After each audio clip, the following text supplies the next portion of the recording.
Do you remember the time that you were so excited that the school bell rang and it was time for you to go home? Guess what? The second best bell after the school bell is altcoins bell icon. So press the bell icon after you subscribe. Thank you. Let's get into the video. Assalamu alaikum everyone and welcome back to Curve video update. Now there are some good news that I was listening about for Curve, and that's the reason why Curve is try to move up. So let's see on Google Curve. All right, CURVEDAO. Is it the CURVEDAO token? And there was a news about it. So as exchange's balance hits record high. I did see a news about Curve. I don't even remember when was that news about Curve. Let's go to the news section and let's try to see what happened with this one.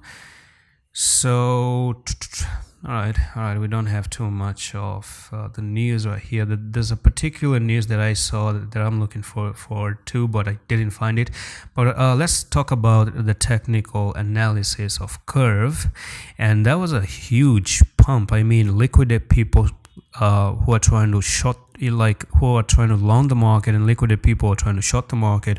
So it's a 2-in-1, short squeeze and a long squeeze at the moment. And you do have you did actually have a flag pennant that was met. So this was a pennant right here which you broke out of for Curve at the moment, and you take the top to the bottom right there. And did we meet the target just yet? No. Now unfortunately, let me press your bubbles because this is my take about the coin itself. Okay, so hear me out very carefully.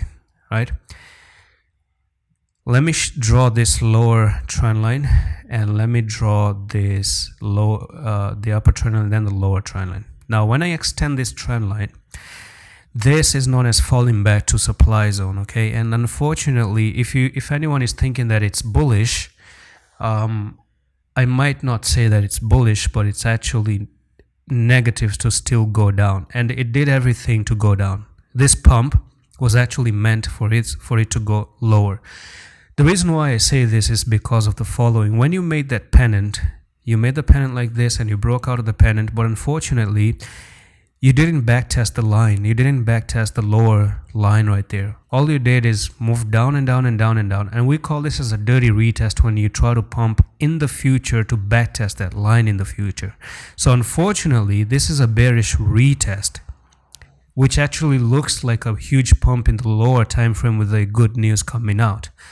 But if you come down to technical analysis and leave the news to the side, you still have a technical target to go from there to there, and this is looking to move lower down to 0.319, and that's actually a very big drop coming in for Curve. And we're talking about 50% dump to the lower side of it. So be careful, and that's pretty much it for this update on Curve. I'm gonna see you in the next one, and if anyone is interested in joining our signals, check out the link is in the description of the video to join Discord. Come up to the announcements tab and check this agreement video on how to join, and I'm gonna see you in the next one. Allah Hafiz.